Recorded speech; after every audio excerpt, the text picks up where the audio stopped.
안녕하세요. 당신의 더 나은 내일을 위하는 채널 더 나은 내일입니다. 여러분들은 어떤 목표를 이루기 위해서 노력해보신 적이 있으실까요? 매번 목표 달성을 위해 꾸준하게 노력하는 것은 정말로 어려운 일입니다. 그런데 신경과학자인 앤드류 후버만 교수님은 우리가 어떤 방식으로 목표를 달성해야 꾸준한 노력을 할 수 있는지 말씀해줍니다. 신경과학자인 후버만 교수님은 도파민 시스템에 대해서 이야기하고 있습니다. 여기서 도파민은 행복과 관련된 뇌호르몬으로 성취감을 느끼면 도파민이 분비되고 우리는 행복감을 느끼게 됩니다. 행복감을 느낀 뇌에서는 다시 도파민을 요구하게 되고 우리는 도파민을 위해서 목표 달성을 하고 싶다는 마음을 가지게 됩니다. 그러나 목표를 달성하기 위해 노력하는 것은 고통스럽고 어려운 일입니다. 그래서 목표를 포기하는 경우도 꽤 많습니다. 그렇게 하지 않기 위해서 우리는 도파민을 이용해야 합니다. 도파민을 이용한다면 목표 달성을 위해 더 노력할 수 있을 것입니다. 그리고 목표 달성에는 보상과 연결이 됩니다. 보통은 목표 달성을 한 경우 보상을 받게 됩니다. 그리고 그 보상은 달달합니다. 여기서 후버만 교수님은 보상을 위해서 열심히 일하는 것에 대한 주의를 줍니다. 보상을 받기 위해 열심히 일하는 것은 힘든 일을 훨씬 더 어렵게 만들고 점차 시간이 지나면 우리가 힘든 일을 하려 하지 않게 만든다고 합니다.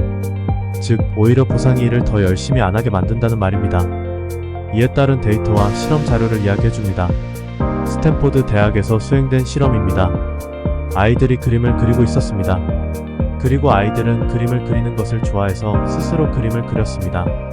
스탠포드 연구원들은 이 아이들에게 그림에 대한 보상을 주기 시작했습니다. 보상은 금색별 스티커를 주었습니다. 이 스티커는 어린아이가 보람을 느낄 만한 것이었습니다. 그런 다음에 금색별 스티커 주는 것을 멈췄습니다. 연구원들이 발견한 것은 아이들이 스스로 그림을 그리는 경향이 훨씬 낮아졌다는 것입니다. 보상이 없었기 때문입니다. 후버만 교수님은 이 실험을 보고 내적 보상과 외적 보상을 언급하면서 보상 때문에 아이들의 동기부여가 낮아졌다는 것을 강조했습니다. 우리가 어떠한 행동에 대한 보상을 받을 때 보상을 불러일으킨 실제 활동 자체로부터 즐거움을 덜 느끼는 경향이 있습니다. 그래서 우리는 스스로에게 되뇌어야 한다고 말합니다. 내가 이것을 좋아하기 때문에 하고 있는 것이라고 말입니다. 후버만 교수님은 자신에게 거짓말을 하는 것이 맞다고 합니다. 그리고 그것은 선의의 거짓말이라고도 말합니다. 기분이 좋게 느끼길 바라는 것이고 그 일이 즐거움을 준다고 자기 자신을 속이는 일입니다.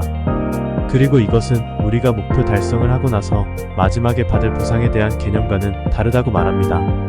도파민 회로에서 노력 자체가 주는 즐거움에 도달할 수 있는 능력은 도파민의 가장 강력한 속성입니다. 노력하기 전에 보상에 대한 기대감으로 도파민을 자극하지 말라고 말합니다. 노력 자체로 도파민을 자극하는 방법을 배워야 한다고 말합니다. 그러면 어떤 일을 수행하는 동안 도파민이 지속적으로 분비되어 도파민의 선순환을 경험할 수 있을 것입니다. 위에서 언급한 스스로에게 거짓말을 하는 방법도 좋은 방법입니다.